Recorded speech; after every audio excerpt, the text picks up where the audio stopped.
Join me on my journey as I explore wealth in all areas of life. I'm your host, Mindy Kinnis, and this is The Lucrative Society. All right, my friends, today I am so excited for you to meet my new friend. This is a person who was introduced to me by our mutual friend, Jason Goldberg, and he told me a bit of her story. And I had tears in my eyes when he was telling me this story. And then I more recently went on to watch one of her speeches online. And I kid you not, I was bawling. So this woman has a fascinating story, fascinating experience to share with you. Her name is Ashley Stahl. Ashley, thank you so much for being on The Lucrative Society. Thank you for having me. I'm so excited to be here with you. I am too. I just love, there's so many things that you and I have a connection point on. So I'm really excited to ask you about a lot of these things. But one of the ways that I like to start this conversation is I would love for you to give our listener a little bit of your wealth evolution. Growing up, what was money like for you? And then kind of take us into the future up into today and talk about what you're up to now. That's awesome. I've never even been asked that, which is so funny because it's so key for people to understand their own wealth or lack thereof journey to be able to shift, and I don't think we often reflect enough about what wealth means for us and what our journey was. I grew up in a house where things were really abundant when I was super young. And when I turned 6 or 7, my dad, he basically dropped out of UCLA and he started one of the biggest financial firms west of the Mississippi out of his dorm room. He ended up going from 0 to 300 employees and having this huge office in Century City. And when I was younger, before I turned 7, it was just kind of like my mom tending to me and my little brother. And we had this beautiful home. And then everything changed in the late 90s. I was going into first grade and my dad lost everything. And I think it was like $30 million or something like that. And what I understand about his firm was that a competitive firm was just bonusing people to walk across the street and leave his firm. And he went under, and it's so interesting because to this day, he won't say, I lost my business. He'll say, I chose to close the doors. So he's still processing this like 2-3 decades later, or not processing it, depending, I guess, on how you look at it. But my experience from 7 onwards was I didn't really know what money was until probably I turned 13 and I got luggage for my birthday and I threw a total tantrum like, why am I getting luggage for my birthday? But looking back, I didn't really feel any loss going from this huge mansion to this like regular house in suburbia. I didn't feel any difference. I think as kids, we just want to hang out with our parents. But what did leave a mark on me was my dad was very anxious about money and always wondering where it would come from. And I think a lot of people went through that.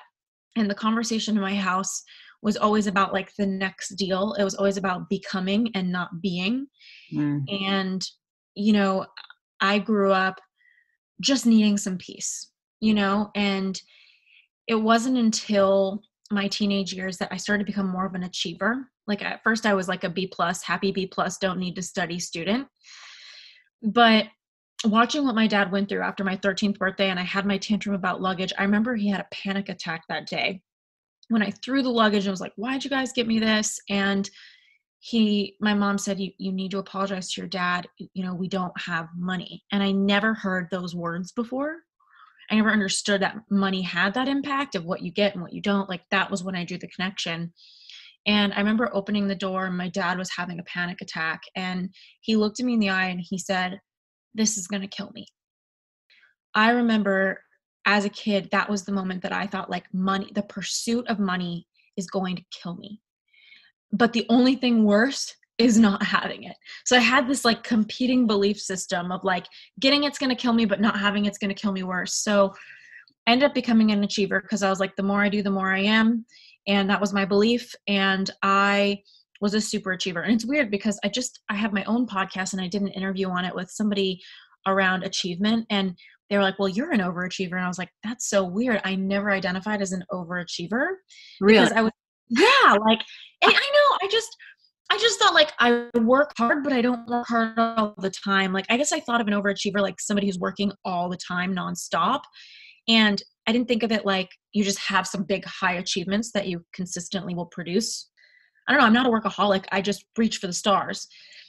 As I grew up, I kind of muffled my intuition because I just wanted to earn and succeed.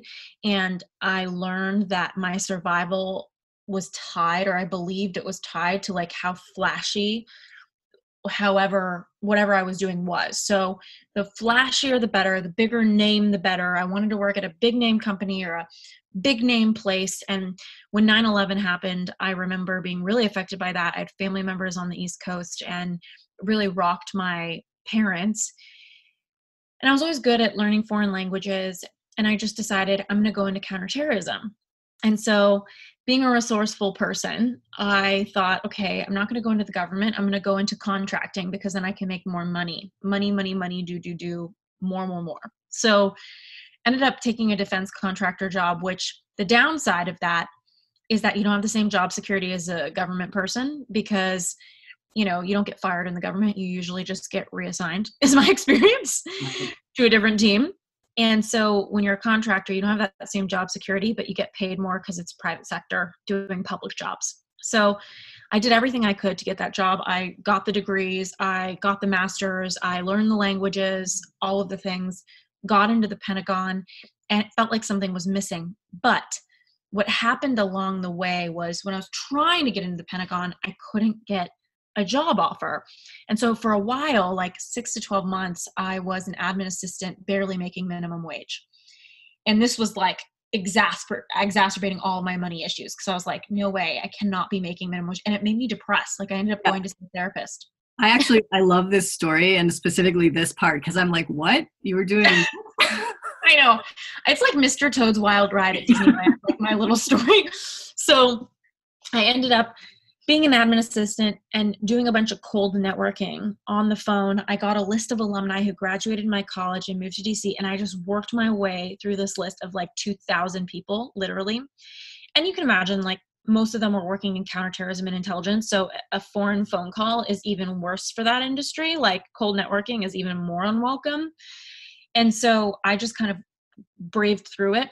I found about 40 people out of that 2,000 that picked up the phone, talked to me, offered to help me. And they were just awesome humans. And I ended up getting the confidence to move to DC. And that was when I hit the pavement, did everything, and got my job at the Pentagon. I turned those 40 conversations into 200 cups of coffee with different people. And in 6 weeks, I got 3 job offers, leveraged all of them, met this badass woman at the Pentagon named Jane Morris, who now has a company called To The Market and also became an entrepreneur. She just taught me how to weigh offers and negotiate my salary. And so I remember coming in with that scarce mindset of like, oh my gosh, I'm lucky that I have something and I really want to make a lot, but I'm so lucky, like this weird tug and pull. And she goes, that you take all of these offers, you leverage them, you let them know you're weighing one against the other. And so she coached me through these phone calls. I ended up tripling my salary from the admin job, which when you're making nearly minimum wage isn't the most huge achievement, but I felt like a badass and I felt like a rapper, like just raining funds. I went from an admin assistant to an executive at the Pentagon in this 6-week job hunt.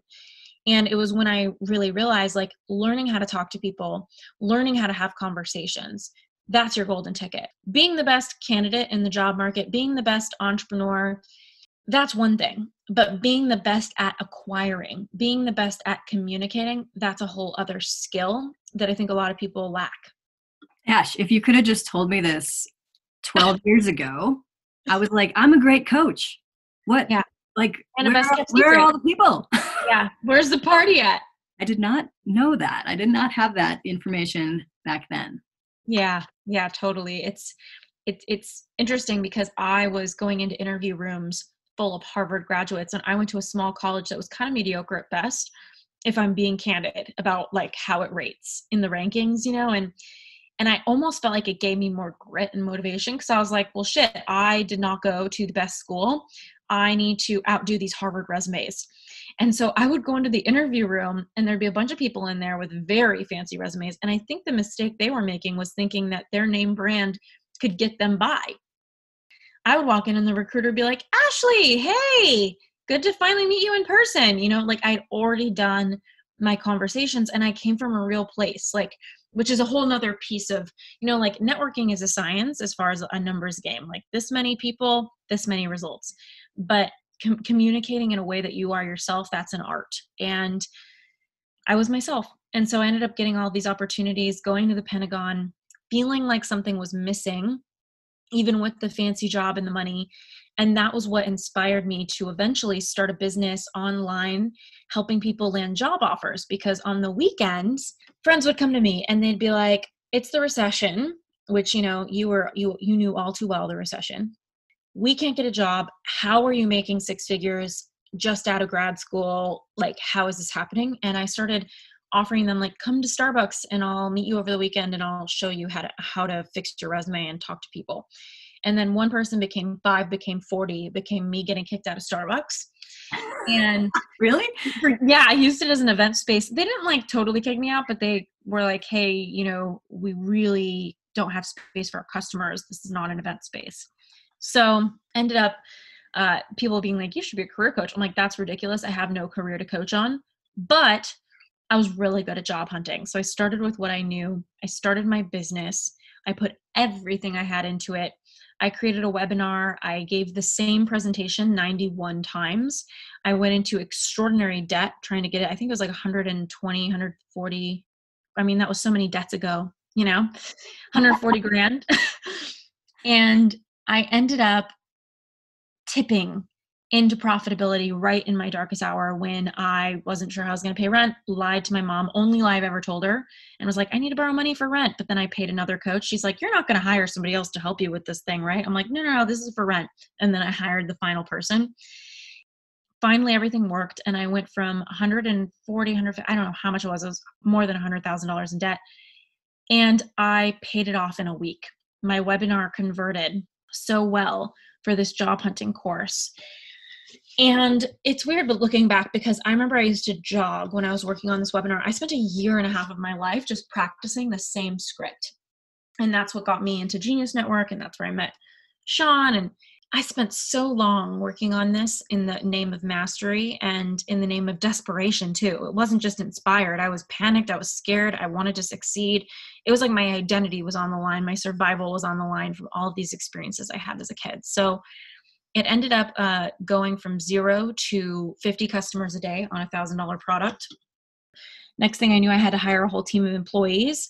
And 2 months later, the Facebook algorithm changed and I made $5 million in revenue and had a whole team behind it. And then suddenly we weren't making profits anymore. And I had a whole team to carry over. I carried them, felt responsible for them. And then eventually my mom called. She does my bookkeeping. And she said, Ash, I just want you to know you have $1 million in payment plans. And if you close your doors now, you can keep half of it. And I was like, I'm not closing my doors. No way. I didn't want to trust myself. And I listened to Facebook ads managers. I listened to my business coach who was getting 10% of my ad spend. I listened to my OBM, anybody but me. And ended up completely holding on for too long and going into this tidal wave of debt. And it ended with $500,000 of debt. And this now, 4 years later, I've just paid all of it off. Congratulations. That is Thanks. Massive. And I want to ask you about this too, because you and I, like I said, have had similar experiences in the making and then losing of money, but we chose different ways of handling it. I got to a point, and you know this, I was like, I don't see any way out. I don't know what to do. So I opted to file bankruptcy. You opted not to and worked your way out of that. So I want to ask you about that decision and the weight of that on you. What was that like for you?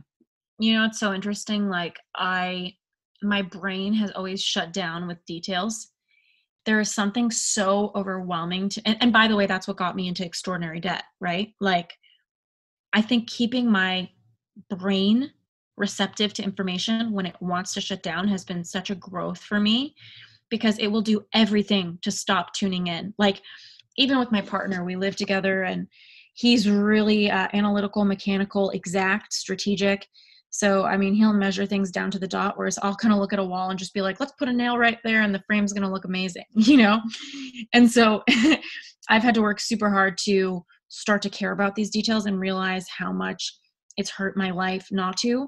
But at that time, it was the same pattern. Like I got on the phone with the lawyer and she started talking to me about all the things it would mean to go into debt. And in retrospect, and you could probably speak better to this, it didn't seem so bad now. Now I look at it and I'm like, oh, maybe that would have been the better decision. I don't know. But my brain totally shut down. And I think that a lot of people in Genius Network had said to me, like, you did it once, you could do it again. And that actually, like, that belief screwed me over as much as it elevated me. Because like, yeah, you are the person who created your results in the best way possible. But sometimes like there really are forces, Mindy, like the market and like ad spend and like competition, like algorithms. Yeah. Like I have a lot of compassion and understanding for a lot of people who probably put in the same work that I did and didn't get the result. And it was really humbling for me to realize, like, when I was trying to fix everything and it wasn't working, just because I'm the one who created the results does not mean I'm omnipotent, does not mean that I can keep creating the same. Yes, there are people who, no matter what they touch, it seems like they turn it into gold, but they all have a story. They all have a struggle.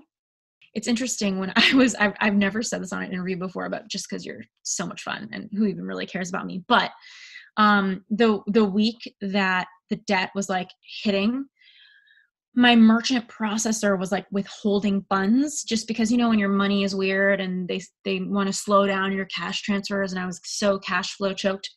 And even though there was like 10, 20, whatever $1,000 due to my business through transactions, like the merchant processor was slower, noticing the shift in cadence.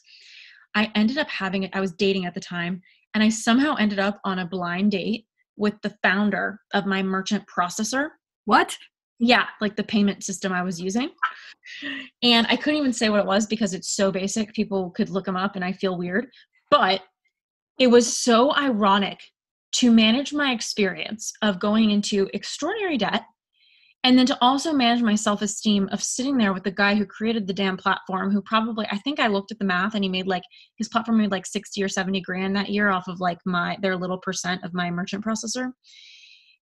It was so ironic to be like, man, I was on the customer support line trying to get you guys to transact a little faster. And now here I am at dinner with you. Here I am, and you're buying my lobster scramble or whatever it was at noon on a Friday.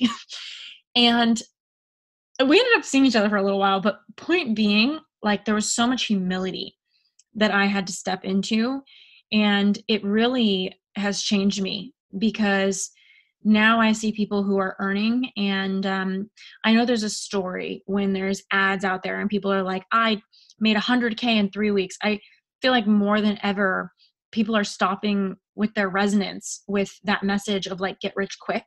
Mm-hmm. I think that, you know, enlightenment is a process, you know, and wealth is a process. And yes, you can have some quick wins, but you have to be able to sustain it. And now I have a business model that for me feels a lot more sustainable. I have really big contracts I'm signing for speaking engagements, spokesperson work. I have private clients in my practice for career coaching. I have my podcast. I have funnels going on. Like, I have a much more healthy relationship to revenue. It's a little bit less of a lottery where I just like hit the jackpot and crush it, you know? That's totally how it used to be. Yeah, totally. Yeah. And I've actually found it to be really healing, like the stability and the peace and the simplicity. I understand that, and I'm not, you know, a psychologist, although I did do training that they do and go through with the sort of the hours to be a therapist. I know that on the spectrum of humans, there is normal, whatever the hell that means. And then there's like manic, bipolar, whatever. There's a little sweet spot in between that therapists talk about. And it's like this level of instability that a lot of entrepreneurs have, where we get ideas and we get dopamine hits as if it's like an addictive drug. And for a lot of years when I lost money, I was kind of in that little sweet spot where I was just like, this is going to be the thing that fixes it, you know? And I realized like there really are no shortcuts. And I didn't start talking about my debt until halfway through paying it off because it felt so big and shameful. I was so afraid I was going to lose my friends. I lost my apartment. American Express threatened to possess my home. I called off a wedding during that time. My sister died. Like, I was just a walking shit show. So for me to be in this place now where I'm living with the love of my life, we have a little puppy who we love. I really like what I'm doing and I've paid off all my debt. Like zero never felt so good, you know? Yes. Yes, girl. I love there's just so much resonance between our two stories. And it's just so great to hear it from somebody else too, because half the things you're saying, I'm like, yep, yep, yep, Yep. did that. So tell me this. I ask all of our guests this. How do you personally define wealth? Mm, for me, it's relating to freedom. So freedom with my time, freedom with who I spend my time with.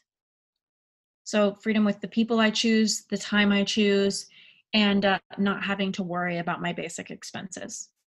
If I have a decent home and it's paid for, and I get to choose my life, like that to me is incredibly successful and wealthy. Awesome. So how did you go from, and I want like the inner workings Yeah. of this, you went from really focusing on the flash Yeah. and outward perception of what was going on and what you were achieving to everything that you just said about what you feel wealth is now, that freedom and Mhm. ability to just live the life that you want to live. What was the mindset shift between going from the flash to really understanding wealth in such a bigger, greater dimensional aspect? Yeah. I think one of the biggest blessings that happened for me in all of that, and sometimes I cringe when people talk about something that really sucked and they're like, one of the biggest blessings, but there always is, right? And so for me, the biggest blessing was getting everything I said I wanted and realizing that my body didn't feel happy. And, I totally get why like Britney Spears like went and shaved her head and like Lindsay Lohan lost her mind. Like these celebrities are chasing a identity or goal in the same way I was, and they're really just chasing how they think it's going to make them feel, that they want to feel a certain way, and then they don't get there, and or they do get there and it doesn't feel that way, and then it's like this huge identity crisis of like, what was the point of the past 3 years I just spent if I don't even like where I'm in now, and what's the point of the next thing? And like you go through this whole identity crisis of like, who am I and what do I actually want? What actually is going to make me happy? And it forced me to my knees to like really start to be like, what do I enjoy? What brings me happiness and connection? And then, of course, the practical and logistical, like paying off a ton of debt, like what's going to be easy? What's going to help me pay off all this debt? What's going to give me not take, well, maybe it doesn't give me energy. What's not going to take away energy if that's possible? I don't know if there's such a thing as neutral, perhaps. I feel like there's energy you're getting, or usually an energy leak of putting up with something. I don't know. But I try to be calm and give myself grace during this time. And a lot of my friends who had a lot of wealth and success that they continued on, they would comment and be like, Ash, I don't know if I could do it, what you just did. Like, you are a Buddha, you are calm in the storm. And that really meant a lot to me because I feel like that's totally true. Looking back, I'm really proud of who I was during it. I'm really proud of, and ironically, it launched my speaking career into such a new level because I would get up on stage and be like, all right, let's talk about failure. And I'm going to tell you how bad I failed. And so many people were resonating with it. And I don't know, it's so hard for me to like identify as like an influencer because I feel like we live in an age where everybody's really good at getting people to press a blue follow button and like post pictures of themselves at a coffee shop. And I'm just like, how am I? And then I'm participating in it. And there I am in the coffee shop picture. And then I'm questioning it all. So I think the process of creating a personal brand has been like an identity crisis and growth for me. But what I have come to is realizing like what and somebody said this at the Academy Awards or something like this. They said the most personal is the most creative. Mm. And that hit me because you can take my money, you can take my time, but you can never take my creativity.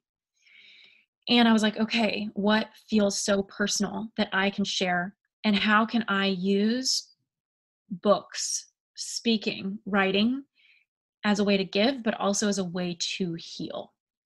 I know that so many people are writing books to further their business. And it's weird. I've always wanted to be a writer. And my book comes out in January 2021 about like clarity and figuring out your career path. And it's so interesting. I had this like tortured artist syndrome for a while where I was like, ugh, I'm a real writer and all of these other people are just writing books to like further their business and they don't even care about the art. And the conclusion I came to with that was what's so amazing about it is that it's an equal opportunity vehicle for healing. Ever since that realization, I kind of got out of that victimized tortured artist syndrome and into like gratitude that everybody has something that is the most personal to them, whether they share it or not. I hope that they do. And that creativity, your ability to move somebody else, it changes them. And inspiration's so underrated. So my speaking career took off. I gave that TED talk that you watched and you mentioned. I told myself this is going to get out there in a big way. I want to make sure it goes viral. And I knew it would. And it's funny, nobody watched it for 6 months. And I don't have an ego like that where I'm like, I knew what I was going to do was going to crush it. I don't really think like that. But I put everything I had in me into it. And I was like, this is my best work. And I'm not going to stop practicing until I feel like it is. So anybody who watches my most recent TED Talk has officially seen my best speaking work to date.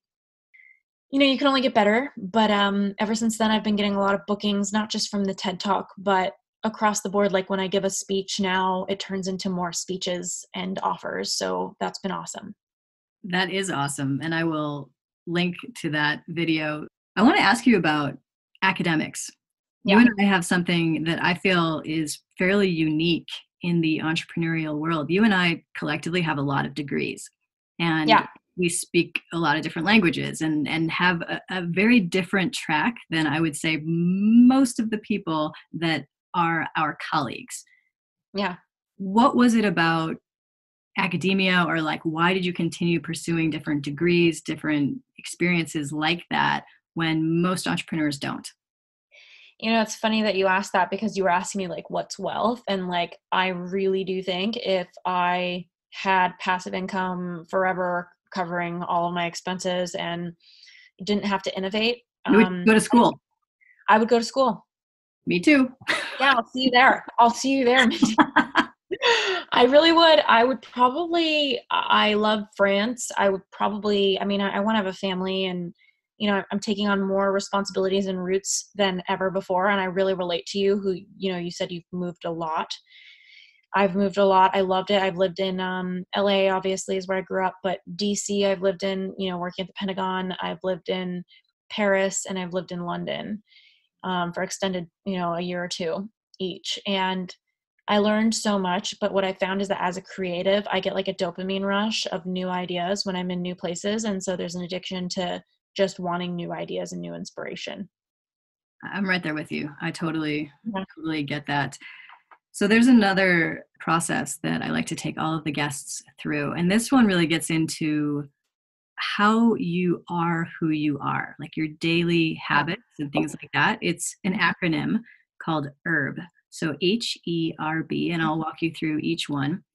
The H stands for habits. What are some of your habits that have created you into who you are and just allowed you to achieve the success that you have?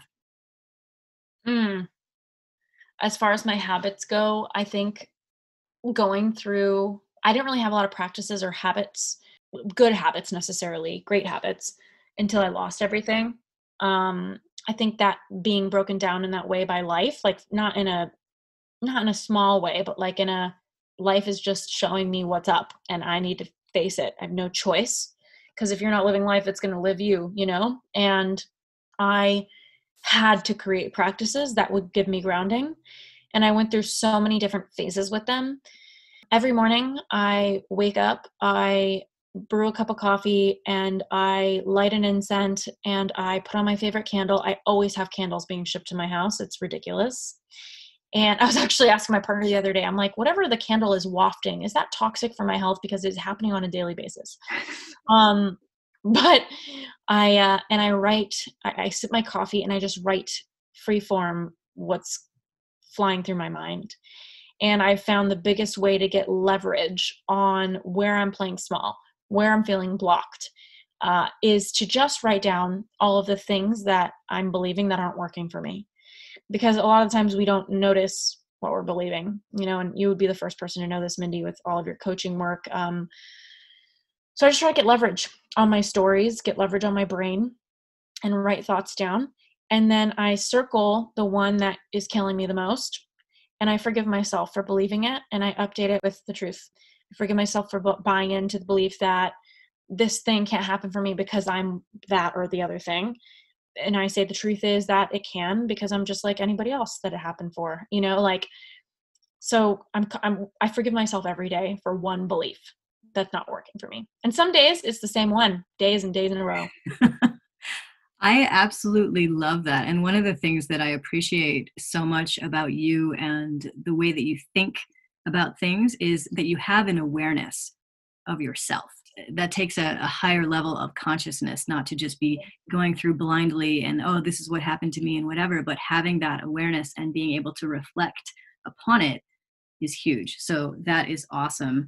So moving on to the E in herb stands for environment. You already mentioned some candles and incense, but what are the things that you allow in or don't allow in to your environment? That could be your home, your office space, wherever you find yourself physically. Yeah, I think a lot of people aren't being honest with themselves sometimes about what they really need in their environment. And as a result, their work or their happiness or their purpose is suffering from it. I know deep down I'm a poet. Like I'm a school going, writing, nerdy poet, and I somehow created a personal brand along the way. Like somehow have a business on the side. When I think about my environment, I need something aesthetically pleasing to spark my creativity. What I've found for me is I'm a minimalist. I cannot have a lot of stuff. My dad had a whole garage full of things, and whenever he didn't want a thing, it would end up in my bedroom as a kid. Like, oh, this is a TV for your room. And I was like, oh, I don't want a TV in here. I was one of very few kids, I guess, that didn't want a TV. But my point being, I not only was wounded by growing up, and he wasn't a whore or anything. My dad's an amazing, hilarious character of a man, but he just had a lot of stuff. And so being minimal and allowing that for my mind is everything. The second superpower I would say that I have, probably the biggest one, is picking people. I am really good at picking people, and I'm ruthless about it. Like, I am unforgiving about it. I have like 5 really close girlfriends, and we are all in. Like, whatever you need, I'm here. You call me, shit hits your fan, I'll get on a flight to come see you, kind of a thing. No problem, no stress. You're not over asking. You're not a burden. You're family to me. And so I have that with a handful of women that really means so much. And our friend Jason, we have such a connected relationship, and they always turn to me when they bring someone new into their life. And I try not to be like a, unkind person, but they will say like, what do you think of this person? And I'm like, well, they're just a no for me. And what I found is that it comes down to my core values in my environment. So when it comes to my relationships, I value authenticity. I value being understood. And I value inspiration, which means like a really close person to me can provide me with insight or thoughts that open up new insight and thoughts. So there's like an expansiveness to the mutual relationship. And another standard I have, especially because a lot of my friends work in the same business as me or similar, is that business does not come first. And if I get a damn whiff of them, of somebody wanting to be close to me for an agenda. Ugh, gross. It's such a no. It's such a, yeah, I'm like, life's too short and that feels boring. And why not just be as a outside piece of these close relationships I have, we end up supporting each other anyway, because we know where the friendship is at. And the funny thing is that there are some people who in their environment, they want more transactional relationships. They enjoy that. They enjoy the fact that, hey, I get along with Sally and she has a really big email list and now we can connect, and I have a big one and I'll help her too. There's a lot of that, and that's totally cool. It just doesn't work for me. And so I think in my environment, I'm very aware of what I need, what I'm game for, and what I'm not. And it's funny, if you're important to me in some way, it looks like I'm always available. Like my schedule looks so free to that person. But if it's somebody that I just don't see myself making that space for, I just don't exist, I totally, yeah, I hear you. And you are much nicer than me, because I'm like, no, it's not cool that you just have an agenda for this relationship. Yeah. That's not cool at all.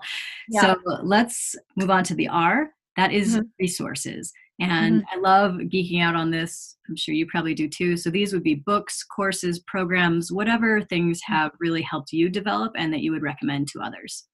The book that influenced me the most as a coach would be Prosperous Coach by Steve Chandler. Have you read that one? I have, yeah. Yeah, Rich Litvin is a good friend. Yeah, I just thought when I started out, that just rocked me, and I think it does for a lot of people. So that's a good basic coaching and just mindset book for how to transform people's lives, I think. Another book that I absolutely love is A New Earth, obviously, by Eckhart Tolle. That book woke me up. I don't see it as a binge read. I see it as a put it on the table, read a chapter, and think about the next chapter the next month. It's like a slow burn in my life. And in addition to that, I love TED Talks. You know, I watched a lot of those to wake up, and I respect them. I question them. You know, not every talk is meant for you, but the ones that are, they really can rock you. So those are some of my favorite resources. Love it. Love it. Yeah. And the B then is beliefs. What are some of the core beliefs that you hold that allow you to shine, allow you to do everything that you are doing and become who you have become? Okay, well, before I even get into beliefs, I thought of one more resource, and it's the Meditations by Sarah Blondin on the Insight Timer app. I love them. Awesome. Okay, so as far as beliefs goes, which belief has made me more myself, you were saying, or more? What are some of your core beliefs that have created, you know, the life that you have today and who you are today? Yeah, I would say the best one is like nothing has to be so long.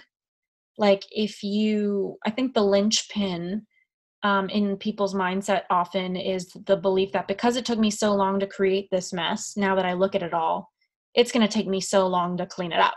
Or because I put so long into this career, it will never cease to amaze me how many years people will spend in the wrong path because of the small amount of years in perspective of their life that they put in to get there. Like, okay, you went to medical school for 4 years. If it doesn't work for you, it doesn't work for you. And who you are always wins. Like, it's going to shine through. So you're going to be stuck with yourself still, you know, at the end of it. So you might as well rip the Band-Aid and be who you are now. And I just question any belief that it's going to take a long time to get there. I love that. I definitely was feeling like this would be a forever long process because it just felt so heavy and so big. And you're right, it doesn't have to be. So that's awesome. Yeah. Let's talk a little bit about what we have coming up. I am so excited that you are going to be part of the Lucrative Speakers Summit in August. I wondered if you could just give a little hint about some of the things that you might talk about. Yeah, I know that it's a game changer for so many people to get a TED Talk and really learn that process. And I was just telling you earlier, the first speaking engagement I ever had was a TED Talk. Which is crazy. Like, let's be clear, that is amazing. Thank you. It was crazy. What was so weird about it was I was working in counterterrorism on an assignment in Turkey during the protest. And so when I got the message that I got this, and I'd never spoken on a stage in my life, and it was a 4,000 person audience. So I'm like in an alleyway in Istanbul with like tear gas, and I'm getting this text message, "You've got this TED Talk." So that was what started my speaking career, or at least my coaching business. So I'm going to talk to everybody about how accessible they actually are and what are some actionable steps you can do to get one. And I also want to talk about confidence and like structure on what it really looks like to give an incredible talk. Having worked in politics during Obama's administration, I learned how to give a speech under the formula that Obama often uses, and work with a lot of his speech writers, not for my own speeches, but they're just friends and colleagues and people who have given me some insights on how to write a good talk. And so I want to share that as well and look at my own TED Talk as an example for everybody. That is one of the pieces that I'm so excited about. In the past at our event, 10K Speeches, one of the things that everybody loved the most was what Sean called an X-ray. And Ash, having you be able to do that will show portions of your talk, and then you'll be able to describe, you know, why you said certain things or why you paused. That I can't wait personally for that. So I know that our listeners will be delighted by that as well.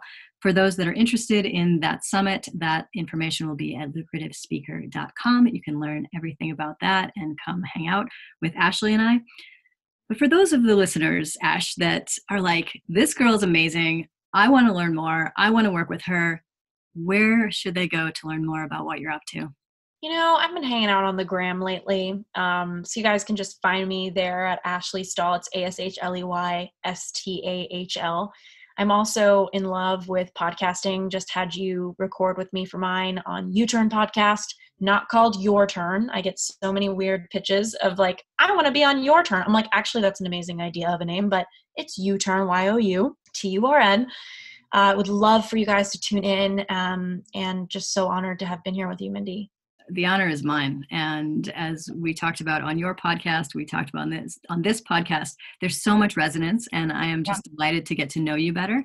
I'm delighted for my listeners to be introduced to who you are in the world. And I am so grateful. So thank you so much. Thank you. Thanks so much for listening. Make sure to subscribe to The Lucrative Society on iTunes. And please leave a review of the podcast. Visit lucra.com for transcripts and resources, or to become a member of the Lucrative Society, where I coach purpose-based entrepreneurs on business, mindset, and heart set. Lucra, where wealth equals well-being.